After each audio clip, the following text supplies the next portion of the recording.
شروع کرتا ہوں اللہ کے بابرکت نام سے جو بڑا مہربان نہایت رحم کرنے والا ہے۔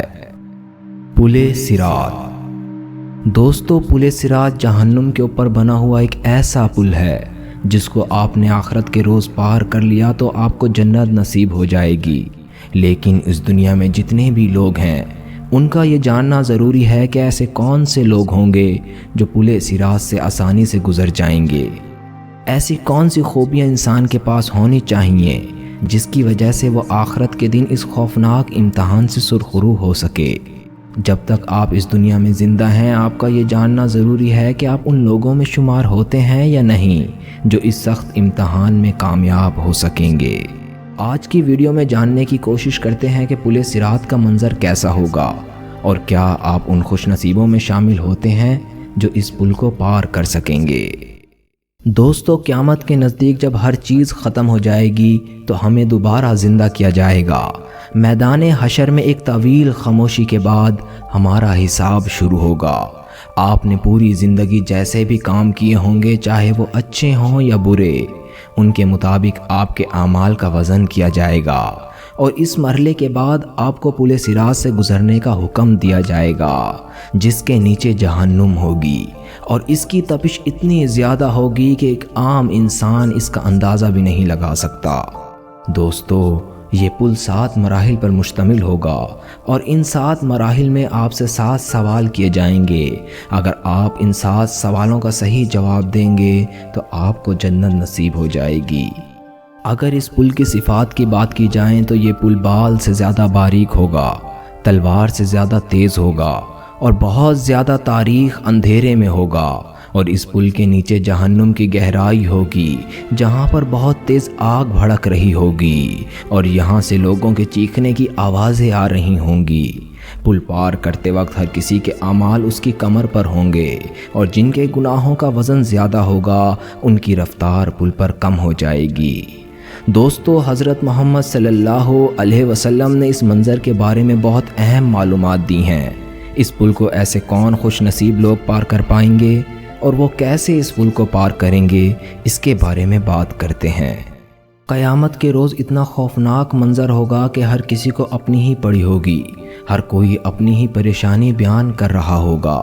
نہ کوئی باپ بیٹے کو پہچانے گا اور نہ باپ بیٹے کو پہچانے گا، ہر کسی کو اپنی ہی پڑی ہوگی۔ پل صراط پر گزرتے وقت لوگوں کی مختلف رفتار ہوں گی۔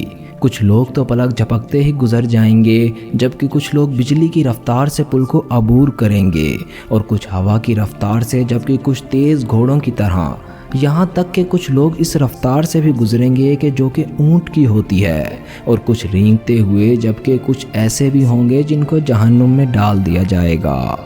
اب ہم اس پل کو کس رفتار سے عبور کر پائیں گے اس کا انحصار ہماری آج کی زندگی پر کرتا ہے، جبکہ ایسا بھی بیان کیا گیا ہے کہ کچھ مومنین میں سے اتنی تیز روشنی نکل رہی ہوگی کہ جہنم کی آگ تڑپ کر کہے گی کہ جلدی سے پل کو عبور کر لو۔ اب ان 7 مراحل کی بات کر لیتے ہیں جن سے پل صراط عبور کرتے وقت آپ کو گزرنا ہے۔ پہلے مرحلے میں آپ سے ایمان کے بارے میں پوچھا جائے گا۔ اگر آپ کا اسلام پر اور اللہ تعالیٰ پر ایمان مضبوط ہوا تو آپ اس مرحلے کو آرام سے پار کر لیں گے۔ دوسرے مرحلے میں ہم سے نماز کے بارے میں پوچھا جائے گا جو کہ ایک مسلمان پر دن میں 5 مرتبہ فرض ہے۔ تیسرے مرحلے میں پوچھا جائے گا کہ اللہ نے آپ کو دولت دی تھی کہ آپ نے اس کو اللہ کی راہ میں خرچ کیا تھا۔ چوتھے مرحلے میں آپ سے روزے کے بارے میں پوچھا جائے گا۔ جب آپ 5ویں مرحلے میں پہنچ جائیں گے تو آپ سے سوال کیا جائے گا کہ اللہ نے آپ کو استطاعت دی تھی کہ آپ نے حج کیا تھا۔ چھٹے مرحلے میں آپ سے یہ سوال کیا جائے گا کہ آپ کے والدین اور رشتہ داروں کے ساتھ تعلقات کیسے تھے۔ اگر آپ اپنے والدین اور رشتہ داروں کے ساتھ خوش اخلاقی سے پیش آتے تھے، اگر آپ کے تعلقات ان سے بہت اچھے تھے تو آپ ان اعمال کی وجہ سے 7واں مرحلہ بھی پار کر جائیں گے اور اس جگہ پہنچ جائیں گے جہاں پر جنت کا دروازہ ہوگا اور وہاں پر نبی کریم صلی اللہ علیہ وسلم اپنی امت کا انتظار کر رہے ہوں گے۔ تو دوستوں ہمیں پل صراط کے بارے میں فکر مند ہونا چاہیے اور ہر وقت اللہ سے دعا کرتے رہنا چاہیے کہ اللہ پل صراط کا مرحلہ ہمارے لیے آسان فرمائے۔ تو دوستوں اپنے لیے بھی اور ہمارے لیے بھی دعا کیجیے گا کہ اللہ آخرت کے مراحل میں ہمیں سرخرو کرے اور اپنی رحمت میں ہمیں جگا دے اور روز محشر کی سختیوں سے ہمیں بچائے اور جہنم کی سختیوں سے ہمیں بچائے اور جنت میں اعلیٰ درجے کا ہمیں حقدار ٹھہرائے۔ خدا حافظ۔